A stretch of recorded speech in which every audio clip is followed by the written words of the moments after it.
Welcome to Spiritual Directions with Father Joseph Matlak and Father Joshua Voitus. Join them each week as they unpack the timeless wisdom of our forebears in the faith and show you how it points you toward a greater Christian life. Welcome back to the Spiritual Directions podcast.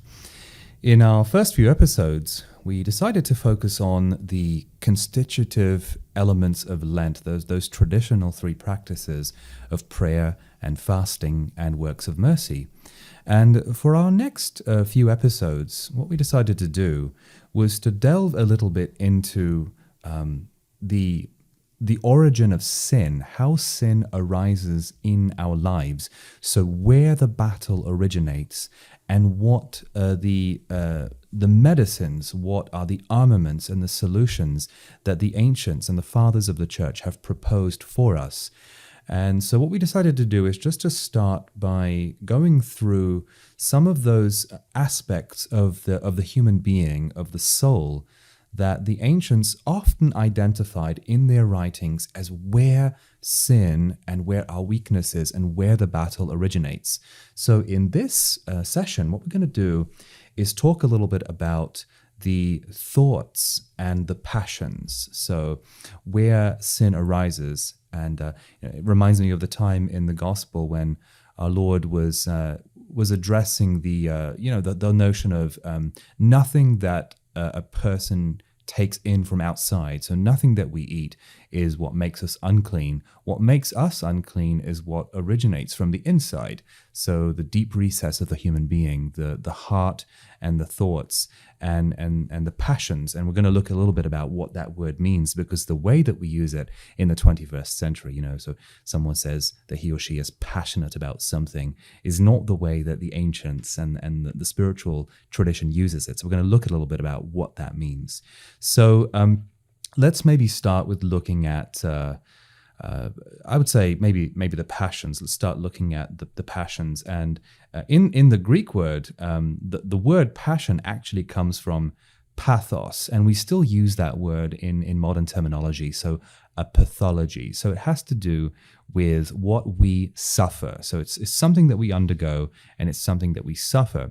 And it's also linked with the word passive. So, and passive, of course, is the opposite of active. So it's something that we endure by being passive. Okay, so those are just a few ideas. So let's delve into that word, the passion. Well, in a certain sense too, it kind of means something that is kind of happening to you. Right. It's something that it's not something that necessarily you're, at least in the beginning, it's not something that you're choosing to do, not something that you're acting on, but just something that, for whatever reason, just kind of happens. Okay, so how would you describe, in the spiritual life, what does that look, what does that mean? What does that look like in the spiritual life?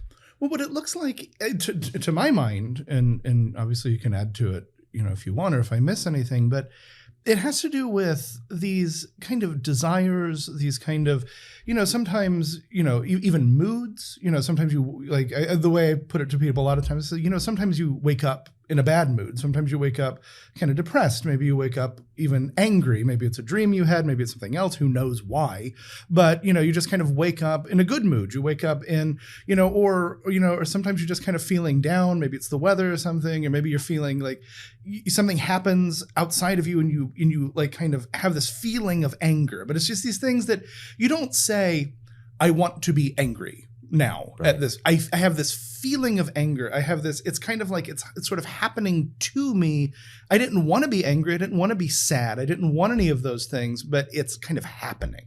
Right. Does that make sense? Yes, it does. And so when it comes to sin and the origin of sin and the human person, it sounds like the connotation here, it sounds like that it has to do with when a human person experiences not being in control, of undergoing something that's sort of bigger than them, that's sort of oppressing them, and so because they're losing control, they sort of feel themselves or experience themselves sort of spiraling away from that control. So when it comes to sin, it's just that human experience of undergoing something that not just paralyzes you, but even makes you spiral a little bit into doing or feeling or thinking various things that lead to various issues, right? So I guess the question is, it's very, very different from the way that moderns and contemporaries use the word passion. So when they say, I'm passionate about something, I don't know, how would one of the church fathers... I think they use passion as enthusiasm. Right. I'm very enthusiastic about this because it's so funny because it made me kind of laugh a couple of weeks ago because I guess I was preaching, it was a Sunday, and I was getting really into it, and somebody said that was very passionate, and I said, oh no, like I don't want it, you don't want it to be. But what they meant was you seem very enthusiastic, you seem very engaged, right? And that's generally what we mean. But the fathers, that's not what they meant. They didn't mean enthusiasm. They didn't mean, being engaged with something. I think they would, at least in some instances, they would applaud enthusiasm or at least engagement, right? But not the passions, or at least not the passions taking control. One of the ways I like to put it is I say, sin arises not from the passions, but how we deal with them, right? So I say, like, if you wake up in the morning, because I have a cat, right? And I said, if I wake up in the morning and I'm in a bad mood, or if I'm angry, right? That's kind of like the passions kind of taking over. I haven't sinned until I kick the cat, like I have to do something. Or even if I just kind of entertain the passion, right? Because you can sin inwardly without kind of an outward activity, but if I give in to them, kind of like you said, if I allow myself to lose control, either of my mind or of my body in that sense, if I allow the passions to control me, right, then that's when I've sinned. Yeah, I'm not going to ask how often you kick the cat. I don't kick the cat. Oh, you don't. But you might be tempted to kick the cat. Maybe. Maybe, okay. Yeah, and the word passion, I was also thinking of the word pascha, or the paschal, that's also related to it. So it basically means something that we endure and that we suffer.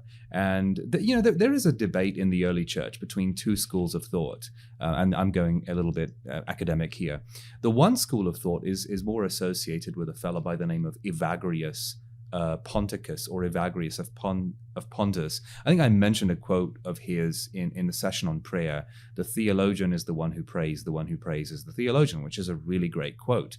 But I think according to Evagrius, he sort of looked at the passions as being something negative, as something that was the result of the fall, and so it's a sort of negative. And then the other school of thought was looking at passions as a kind of a neutral thing. So, we have the neutral capacity to be acted upon. Yes, we're fallen human beings, but we can take that and sort of, that it can become negative, or we can channel it in a positive way. And there's sort of two schools of thought. And sometimes people associate my Eastern Christian tradition as looking at the Evagrian, sort of that negative thing, and they associate your Western Latin tradition as looking at it from a more positive point of view. But that's not really true, because even St. Thomas Aquinas, he actually took from some of the Eastern Fathers that looked at the more positive side of things. I can take a passion and I can act on it well, or I can act on it badly. So it's basically my choice as to how I deal with that thing that's acted upon me. But I think overall, both sides are looking at sort of the human condition as fallen, and they're looking at how weak we are just by looking at ourselves, by studying it ourselves. And I'm pretty sure each one of our listeners, and certainly myself, I'm not sure about you, Father, but certainly myself, I know that there are some things that push my buttons more than others. Some of the Western, especially I think St. Teresa of Avila would say, everyone has a predominant sin. Right? Everyone has at least one thing that pushes their buttons. And I often tell people, if you want to know yours, just sit down and look at the deadly or the capital sins, and you are going to know which one is the one that pushes your buttons. And so just like by looking at yourself, by studying yourself, you look at your condition and say, okay, I am suffering under the burden of at least one kind of sin, right? And that's my passion. In a sense, that's what I'm suffering. I think, in going back a little bit, I think, and correct me if I'm wrong, or if you have a different thought about it, but the debate whether or not the passions are a result of the fall or if they're neutral, I would say that the passions, in terms of, like I said earlier, in terms of sin, right, when the passions are acting upon you, until you do something, until you choose to entertainment, it is, I would say, it is morally neutral, right? Right. I wake up in a bad mood. That's not a condemnation of me. I think where the passions are a result of the fall, though, is that the passions are very often disordered. They're very often unreasonable, as we might say. I feel, because you're talking about buttons, right? And you relate it to like the 7 deadly sins, but you could also just relate it to kind of things. I mean, I'm sure we've all experienced something where I'm angry about this, but it's irrational. I shouldn't be that angry about it, right? And I would say that's where the disorder enters in. I think before the fall, I think we would have had those kind of senses, those kind of things, but they would have been appropriately ordered by themselves, right? So I would have gotten angry, but only at something that deserved that level of anger. And an injustice. An injustice. It's because to be angry at an injustice there's nothing wrong with that. And in fact, you could say that's virtuous. But sometimes I get angry at things that are just annoying to me, right? And that are not unjust, but they're just, and that would be a disorder of the passions or as a result of the fall, but it's not morally wrong until I, like I said, even entertain it in my mind, until I act out on it, until I act in that unreasonable manner, right? And so and like you say, we all have things that I think we can look at our lives and say, I want something, I desire something, I feel something that is unreasonable. This makes me overly angry. I want to eat too much food. I want this unreasonably outside of the scope of what I should have, what is godly, what is holy. And I have that desire, I have that pull. But again, it's not sinful until we do something. Right. Yeah, exactly. I mentioned the so-called capital or the deadly sins. And in the Western tradition, you have 7, I believe, coming from St. Gregory the Great, if I'm not mistaken. I believe so. And in the East, we have the 8 evil thoughts. Right. But then, and so, people know that pride, anger, lust, envy, gluttony, avarice, sloth. What am I missing? Doesn't the East traditionally have... It's mostly the same, but it kind of separates pride and vainglory into two different kind of sins. Yes, yeah. But then I was reading a book the other day, and it was quoting the Philokalia. Okay, and so for those who don't know, the Philokalia is basically a collection of writings of the Eastern Church Fathers, and it basically means the love of the beautiful. So it's all these beautiful writings about the spiritual life, and the Philokalia actually lists 248 passions and 228 opposing virtues. So, if anyone's listening to this and thinks, okay, I don't suffer from one of those 7, which I think is quite impossible. I think so too. I would say... I think for most people saying that you only suffer from one of them is very unlikely. Right. So definitely go to those 248, and I'm pretty sure you can actually see that. And then, looking at, being acted upon, not feeling that you're not in control, experiencing that you're not being in control. It's sort of like, and we still use this phrase, the bad habits that we develop. So we sort of look at the bad habits in our lives, and they all have a root somewhere in, this is what the fathers would say, right? They all have a root in some sort of a passion. And at the end of the day, it's all about the fallenness of the human being. Right. So we as human beings are fallen because of the introduction of evil into the world by our own free choice. And so what happens is we then develop these habits. And so I have bad habits, which may be different from your bad habits, may be different from a third. But the notion is that each one of us suffers something. We suffer a bad habit. I'm going to even use the phrase, we're all sick, right? Yeah. We are all ill spiritually. And the fathers would say every physical illness, it all has a spiritual root. It all comes out of sin and the introduction of evil in the world. Right. Well, and our Lord says the same thing. He said, of the healthy do not need a physician, but the sick do. That's why we call, our Lord the divine physician, because we all are spiritually, like you say, spiritually sick, spiritually ill.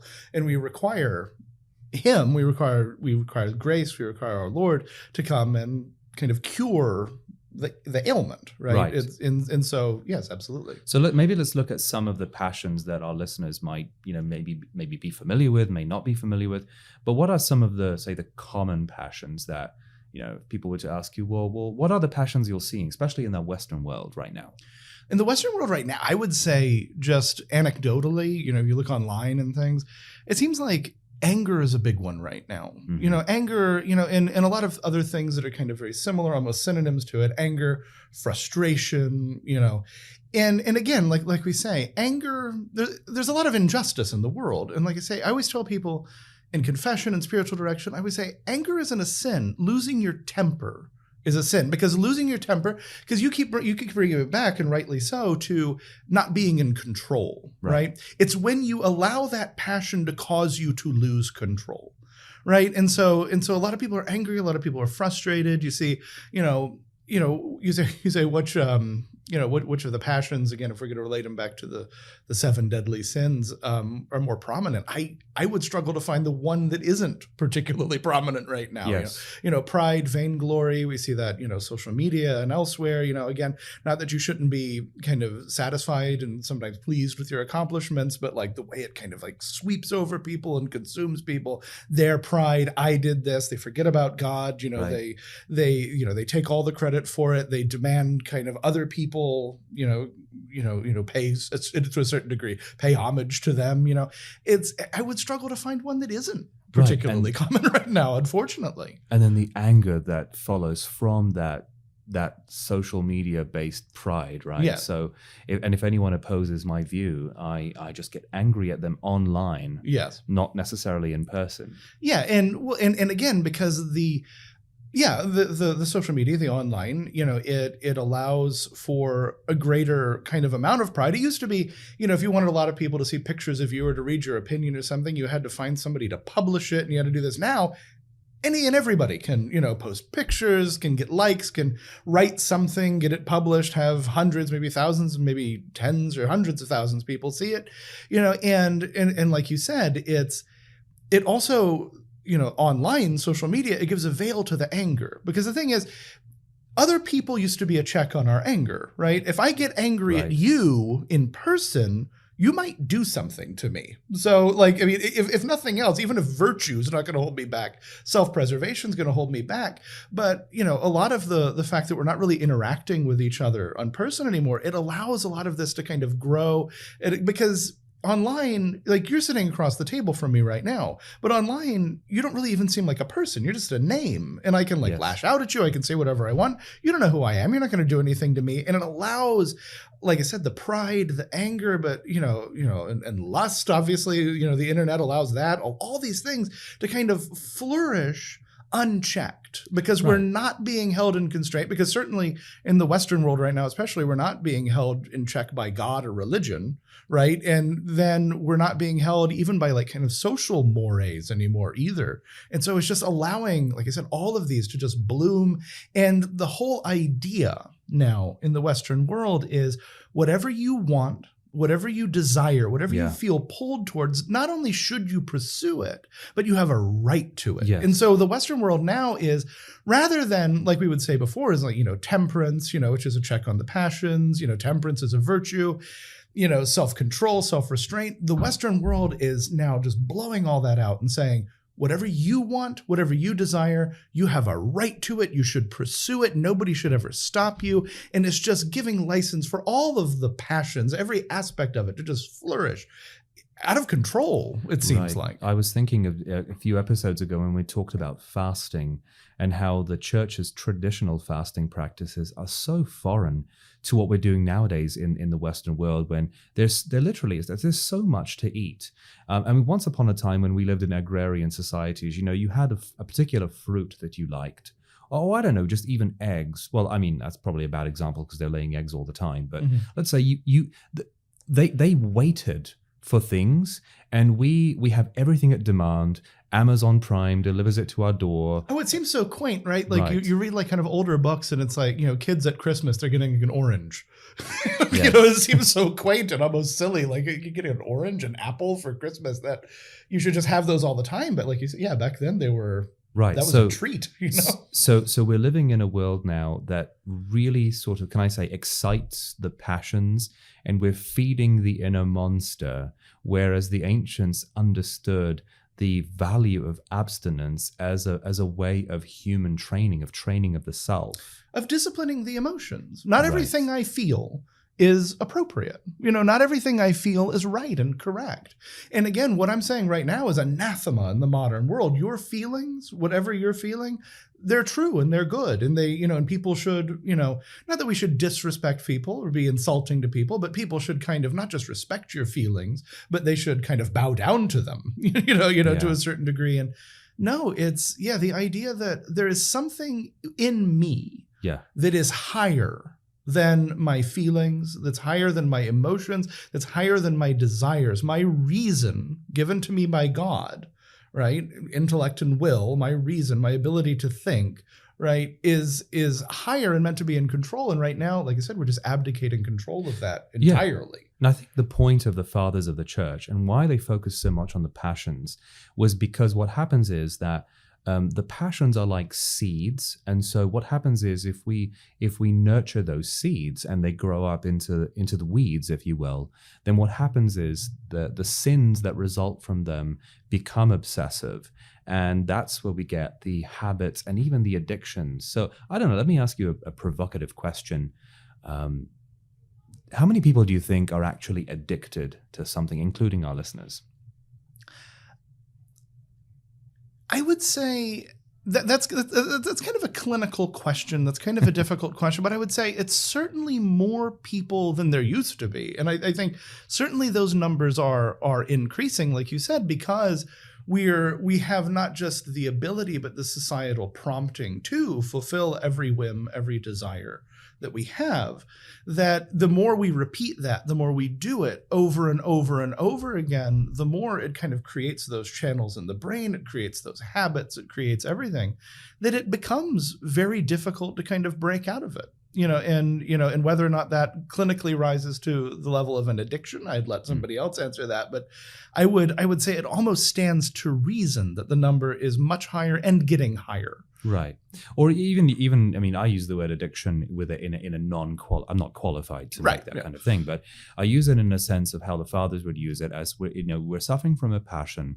We then become obsessed, and also and the word obsession, I mean, even in deliverance and spiritual warfare, an obsession is sort of the lack of control over one's thoughts, and we're going to look at thoughts at some point. But I become obsessed about something. It sort of dominates my life, and I find myself losing control, whether it's social media and addiction to cell phones, if you will, whether it's something like coffee or various foods, whether it's lust or various bad friendships, and even things that appear to be good, right? Even, for example, I go to church and I pray. Even my prayer and my so-called religion or religiosity, I can make even those into an idol. I can corrupt everything. Yeah, if we lose control. The thing is, we are meant, our reason, our intellect, and our will are meant to be in control all the time. Right. And any time we lose control, right?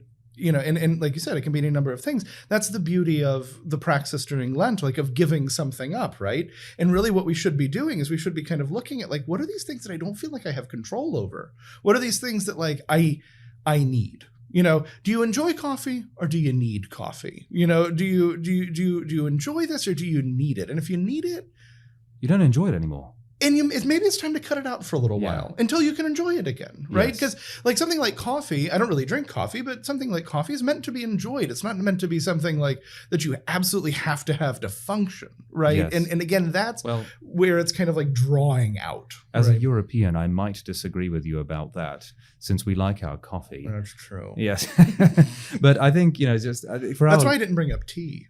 Oh, don't even go there. As a British man, don't even go there. That's even more necessary. No, I was thinking about, so for our listeners, as they listen to this episode and as we close out, we maybe, we could offer something to them. So I think what I like to do is I like to start with those big passions. And what I usually, people ask, well, how can I overcome them? Well, the first thing to do is do what those, programs do is, firstly, you have to admit that you have the passion. You're sick, you're spiritually sick, and that it may or may not be your fault. And again, that's not judgmental because that applies to everybody. Exactly, including ourselves, yes, right? Absolutely. So we are sick with something, And the spiritual tradition of the church basically says that the passions, according to the fathers, that is, the passions are not something that have to be destroyed. Rather, they have to be redeemed. And how do we redeem the passions? What we do is we take the energy that we spend on using those passions to sin, and all we have to do is redirect them towards God. Okay, Saint Maximus the Confessor talks a lot about this in the 7th century. That's what happens. That we have to direct the powers of the passions that we suffer from, and redirect them towards God. And if we do that and channel them towards God, then we start to purify the soul. And the way that the spiritual tradition says to do that is you take a passion and you practice the opposite virtue, right? So if you suffer from pride, then practice humility. If you suffer from the passion of lust, then you practice charity, agape, selfless love. If you suffer from the passion of anger, then you redirect your anger to opposing injustice, righteous indignation like Christ did. If you suffer from greed, then practice selflessness, generosity, and charity. If you are envious, then practice magnanimity. If you suffer from the passion of sloth, laziness, then practice diligence and zealousness in your life, and so on, right? So practice the opposite virtue. And that's the thing, because with any sin, you can't just not sin if you're struggling with it. You have to do something else. Nature abhors a vacuum, as they say. Our Lord talks about, a demon being driven out, and then it goes and travels around and it comes back and it finds its place well swept and empty and cleaned. And so it brings its friends with it, because the demon goes out, but it's not replaced by anything. It's not replaced by virtue. It's not replaced by holiness. And so, we have to, for example, it's not just that you're not envious of other people, but that you're magnanimous. It's not just that you're not being greedy, it's that you're being generous. It's just not just that you're not doing something, and because it feels like sometimes in Christianity we talk about things you're not supposed to do, but Christianity is active. It's not just a negation, it's an addition. It's being a certain way, it's living a certain way, it's bringing, like you say, all of those things under control, right? St. Paul talks a lot about the need for self-control, right? A bishop needs self-control, a husband needs self-control, a wife needs self-control. We need to be self-controlled, and that's what we're talking about. Self-control, true freedom to choose virtue, to choose goodness, and to live that way. So the thing is, if you're not doing those things, then eventually you're going to slide into the passions. Because in a certain sense, the passions are kind of tragically kind of our default, right? I wake up in a bad mood, I act like I'm in a bad mood, right? I'm sad, I act like I'm sad. I'm angry, I act angry, right? It actually takes work. It's like I think I've said before on this podcast, and if I haven't, here it is for the first time. I used to think people sin because it's fun. Now I think we just sin because it's easy. Yeah. Because it's just kind of our natural inclination, right? Yeah. And we really, Christianity, being a Christian, growing in holiness actually takes a great deal of effort. And it's frightening. And you're right. This is why oftentimes as a spiritual father, it doesn't please me to have to ask my children to suffer necessarily, No. But at the same time, if I as a father know that my child needs a specific remedy and it's going to hurt or sting a little bit, then I wouldn't be a good father unless I said, listen, this is what you're suffering from. This is your illness. Here's the remedy. It might sting a little bit, but you have to get through that. And trust me, you will feel better. Yeah. You will be freer. And that's the thing, right? Passion means you're oppressed. The opposite of passion, of course, is action. Yeah. So you're going to be freed to do what you're meant to do, what you're designed to do. But you have to heal yourself first. So that's why, in the traditional 3 stages of the spiritual life, even in the West, we share this as Eastern and Western Christians. The first stage is purification. Yes. And only then can you get to illumination and to union. So the purification stage is, there's painful stuff in each of the stages, but the first one is definitely all about, okay, let's get you to not sin. And in order to do that, we have to look at your roots and kind of go from there. And so anyway, so as we close, just encourage our listeners to basically do some homework. There's There's a great practice in the church, very traditional practice, and a nightly examination of conscience. Some people do one at midday and at night, depending on how much time you have, but it doesn't really need to take very long, maybe just a few minutes. Sort of look at your life and just think to yourself, ask God to sort of enlighten you and think to yourself, what passion or passions do I notice I suffer the most in my life? And be honest. And be honest. And be honest with yourself, because it's very easy to kind of, one of the problems that we have very often is that we know our sins, but because they're ours and we don't really want to think about it, it seems a little heavy. We want to kind of, well, yeah, but that's not that bad. Yeah, but that's kind of okay. And it's, no, be honest. Yeah, exactly. Look at it, examine it thoroughly, because we don't want to be mostly holy. We don't want to be somewhat pious or in union with, we want to be fully in union with God. Right. And so even the things that may seem small, dig those out. Exactly. Too, and like you would tell a doctor, where's the pain? How intense is the pain? How often do you feel the pain? So how often do you fall into this sin? How intensely do you do that? And it's all about helping you grow. It's not about condemning you. It's about helping you. Well, yeah, because I say in homilies all the time, I said the only reason why we talk about sin is because there's something that can be done about it. I said, if we wouldn't talk about it if it was just like we were doomed. There'd be no point, because we're doomed. There's nothing we can do. So why even bother? Just have a good time. It doesn't really matter, But we talk about it. We examine ourselves. We as preachers preach about it.